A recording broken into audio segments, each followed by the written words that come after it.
Florence Augier, bonsoir. Vous êtes là Bonsoir. ce soir pour une conférence sur l'Access Bar. Alors, dites-nous un petit peu qui vous êtes et qu'est-ce que c'est que cet outil d'Access Bar? D'accord.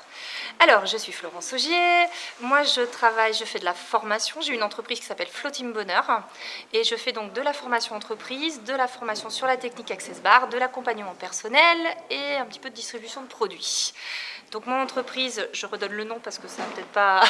qui s'appelle Flow Team Bonheur. Donc, ça s'écrit F-L-O-T-E-A-M, plus loin Bonheur. Vous la trouvez sur Google et le site internet www.flowteam-bonheur.com au cas où vous voulez aller voir ça. Et donc, on a parlé ce soir durant la conférence de la méthode, alors c'est Access Consciousness, c'est la méthode globale. Oui. Et donc, on a parlé un petit peu de tout ce soir. Et Access Bar, c'est une partie de cette méthode qui est la base, en fait. Donc, pour répondre à la question, on va parler d'Access Bar. Access Bar, c'est vraiment une méthode de libération des mémoires, des limitations, des blocages émotionnels, en fait, de tout ce qui nous gêne par la position de doigts au niveau de la tête qui vont créer, en fait, je parle toujours de cette barre que tout le monde connaît, qui est la barre de la guérison. En fait, si vous mettez 2 doigts de chaque côté, vous allez créer un courant entre les 2 doigts qui vont activer une barre qu'on a ici qui s'appelle la barre de la guérison. Et cette barre, en s'activant, va éliminer toutes les décharges électromagnétiques, chimiques et magnétiques qu'il peut y avoir dessus et qui va éliminer justement ces limitations, ces blocages qui peuvent nous gêner dans notre façon de fonctionner. Donc, c'est un travail sur la tête, vous venez de le dire. Est-ce que ça a quelque chose à voir avec les méridiens? Pas du tout, ça n'a rien de commun? Alors, on pourrait dire pas du tout, parce qu'effectivement, on ne fonctionne pas du tout sur le même procédé. Les méridiens, c'est des points qu'on va activer, sur lesquels on va appuyer, qui vont avoir une correspondance dans le cerveau et qui vont activer une zone du cerveau. Alors que là, on est vraiment sur l'activation d'une barre qui est entre les deux, juste en ayant posé les doigts, comme si on posait les doigts sur les 2 bords d'une pile, et qui nous permet de savoir un petit peu ce qu'il y a ce qui reste comme batterie sur la pile. Voilà. D'accord. On va faire courant. Et alors, qu'est-ce qui se passe? Donc, on libère, vous disiez, des mémoires, des croyances, des choses qui nous encombrent, en fait, Oui. de manière comme ça, spontanée, subtile. Enfin, comment Alors, ça se ça va passe? se faire tout seul, en fait. Oui. D'abord, c'est le cerveau qui va orchestrer ça. En fait, la barre va chauffer, comme un radiateur, qui se mettrait à chauffer. Et c'est comme si ces décharges électromagnétiques, c'était des poussières. Et du coup, ça va les évacuer. Chimiquement, et magnétiquement, etc. Ça va tout évacuer. Donc, on ne sait pas ce qui s'évacue vraiment, finalement. On sait que c'est des choses qui ne sont pas à nous, parce que sinon, elles ne pourraient pas s'évacuer. Donc, on ne les choisit pas, Donc, en on ne fait. les choisit pas. Non, on ne choisit pas. C'est le cerveau qui va, de toute façon, qui est content de déblayer, parce que ça fait la place. On est souvent le petit vélo qui tourne tout le temps dans le cerveau, on est content de l'évacuer un petit peu, de laisser de la place. Et c'est le cerveau qui va orchestrer tout ça. En fait, il y a certainement un ordre. Ça peut être sûrement les choses qui sont les plus proches d'abord et après, mais ça pour l'instant on n'a pas d'études précises là-dessus. C'est un nettoyage de programme, quoi, finalement. C'est un nettoyage de programme. C'est-à-dire si on pour faire considère que notre cerveau est un ordinateur, on a plein de problèmes, plein de programmes, des problèmes à cause de ces programmes d'ailleurs, qui sont installés dessus. Vous voulez ouvrir un programme Word et c'est un programme Excel qui s'ouvre. En fait, vous voulez faire un truc et il y a un autre programme qui s'ouvre et qui vous emmène ailleurs. Ben, c'est ça et c'est pas à nous. C'est des façons de fonctionner qui ne sont pas à nous. Et ces programmes-là qui sont sur notre disque dur et qui nous encombrent, ça va les éliminer parce qu'ils ne sont pas à nous. Quand on vous va les dites mettre c'est dans la pas à corbeille. nous, C'est ça pas à veut nous. dire quoi? C'est pas à nous parce que c'est des choses qu'on a installées. C'est-à-dire qu'à un moment, on nous a dit, par exemple, pour que ce soit bien, pour travailler correctement, il faut se concentrer et pas écouter de musique pendant 1 heure. Donc, on a installé, pour travailler, il faut faire comme ça. Puis ça se trouve, ça ne nous va pas du tout. Parce que nous, pour travailler, ce qui est le mieux, c'est que ce soit dans la joie et qu'il y ait de la musique. Et on va travailler tout le temps comme ça. Et si on ne le fait pas, on va se dire, oh là là, c'est pas bien, si je fonctionne comme ça va pas. On va culpabiliser. Et en fait, on n'arrive pas à trouver notre fonctionnement. Parce qu'on a mis en place des procédés, des façons de faire, et qui deviennent des fonctionnements, qui ne sont pas les nôtres, puisqu'on ne les a pas choisis. Finalement, on les a pris, on nous l'a dit. L'institutrice, notre famille, notre maman, on nous a dit plein de choses. Et avec ça, on a fait une petite sauce interne, on a mis des programmes en place. Et on fonctionne avec ça. Donc plutôt issu de l'enfance, en fait. Alors, si on vous suit issu bien. de l'enfance, issu de jusqu'à aujourd'hui, finalement. Parce qu'on voit tellement de choses aussi à la télévision, par les médias, on regarde des gens faire. Et puis des gens qui nous disent, il faudrait faire comme ci, il faudrait faire comme ça. Puis c'est pour ça qu'on est toujours un peu perdu, parce qu'il y a lui qui nous dit c'est comme ça, l'autre qui nous dit c'est comme ça. Ah ouais, je vois ici aussi. Mais les programmes, ils ne vont pas ensemble, alors on ne sait plus. Voilà. Donc toutes les influences. Donc toutes les influences, tout à fait, qu'on a eues de l'extérieur et qu'on crée des choses à l'intérieur. Et aussi de l'intérieur, parce que des fois on se dit, bah tiens, je suis toujours en retard. Oui, et puis on décide qu'on est toujours en retard.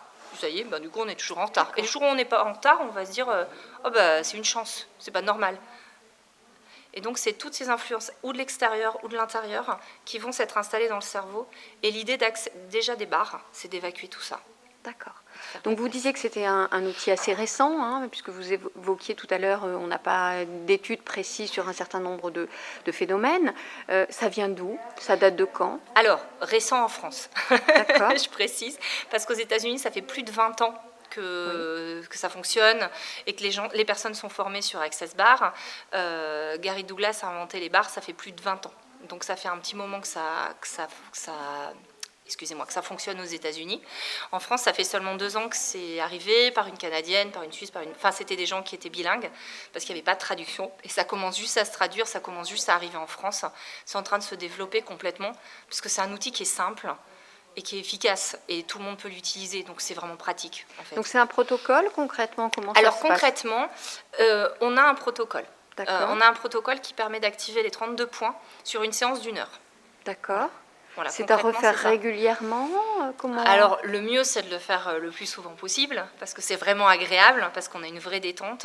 D'ailleurs, il n'y a pas de... C'est toutes les 3 semaines, c'est quand on le sent, en fait. Donc, on va voir un praticien, on est formé soi-même à un usage familial, comment ça se passe? Alors là, c'est comme on veut. Donc, Oui. on peut effectivement aller voir un praticien, c'est une première solution, mais on peut aussi se former.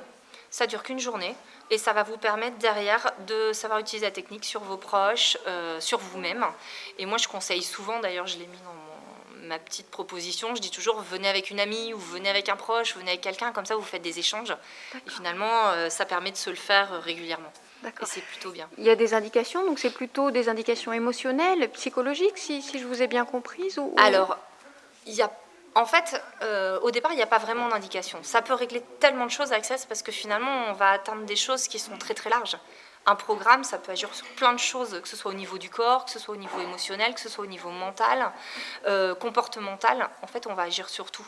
Donc si j'ai un mal de dos inexpliqué, hein, que j'ai fait les visites médicales nécessaires, qui est récurrent, on peut imaginer que tiens, derrière, il y a une source émotionnelle qui peut être réglée via ce genre d'outils. Oui.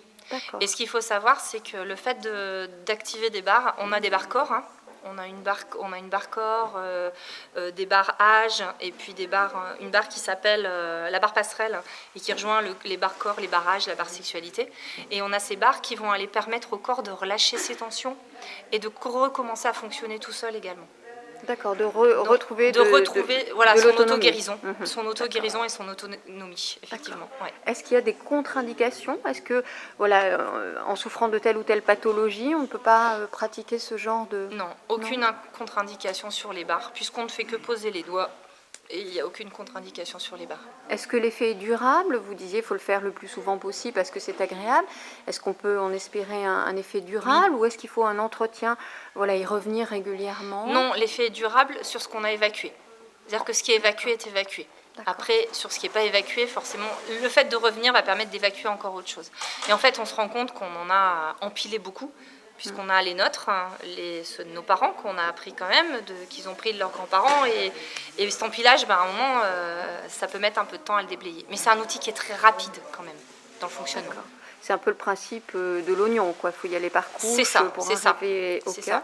Alors quel est le but de tout ça? De se sentir plus léger? Alors le but, c'est de se sentir plus léger, plus d'énergie, parce que tout ça, ça prend beaucoup d'énergie. Être plus soi-même et vraiment faire ses choix pour soi et dans la liberté. C'est-à-dire je choisis de faire ça et plus fonctionner avec des automatismes. Ça, c'est vraiment... et prendre conscience de ce qui nous va, ce qui ne nous va pas, et justement pouvoir changer les choses derrière. Retrouver de son pouvoir personnel, finalement. Complètement. Retrouver son pouvoir du choix. D'accord. Et sa conscience. Est-ce que vous voyez autre chose qu'on n'aurait pas abordé là tout de suite, qui vous semble important à mentionner sur l'Access Bar ou sur la méthode plus globale? Voilà, là on a parlé des bars. Ce qu'il faut savoir, c'est que les bars, c'est le début. C'est les prérequis, mais c'est vraiment la base. C'est quelque chose qui fonctionne déjà très très bien tout seul. Mais sur une méthode globale qui s'appelle Access Consciousness, où il y a des tas d'autres outils. Donc les gens peuvent décider de faire les bars et souvent ça suffit et d'apprendre à faire les bars. Et après, il y en a d'autres qui ont envie d'aller plus loin dans la méthode pour faire du déblayage, pour aller un peu plus profond, etc. Et là, il y a des tas d'outils vraiment intéressants sur les bars. Il y a aussi le processus corps J'en ai pas parlé d'ailleurs pendant la conférence, mais il y a aussi des processus score qu'on peut apprendre. On a un lifting facial spécial barre. Les gens ont pris des photos, il y a vraiment des résultats. Enfin voilà, c'est quelque chose de très vaste qui a été décliné, parce que c'est infini les barres, donc qui a été décliné sur des tas d'outils et des tas de solutions. Et chacun peut vraiment y trouver ce qu'il veut y trouver. C'est ça qui est intéressant. Qu'est-ce que je voulais rajouter d'autre? Que par exemple, on peut aller voir sur Internet, il y a des petites vidéos. Il y a des petites vidéos de Marlène Gloser-Ritchie, qui est une facilitatrice barre, qui a fait pas mal de vidéos sur la formule déblayage, qu'est-ce que c'est les barres, etc. Donc si vous voulez aller un peu plus loin, il y a des petites vidéos. Elles sont on peut les trouver sur mon site internet ou sur ma page Facebook également. D'accord. Voilà. Donc en ce qui vous concerne, on vous retrouve soit en atelier, soit en séance individuelle, c'est bien Alors ça? on me retrouve soit en formation, Oui. soit en séance individuelle. Aujourd'hui, je fais plutôt des systèmes de cure qui sont avec un pré-entretien de 20 minutes pour parler de ce à quoi la personne veut arriver et prévoir une sorte de protocole. Sur maximum 6 mois, on fait quelque chose d'assez court en fonction de ce que la personne veut et qui va permettre de vraiment travailler sur quelque chose à fond. Très bien. Un grand merci à vous, Florence. Mais merci de m'avoir invitée. Très bien. C'était super. À bientôt. Merci. Merci.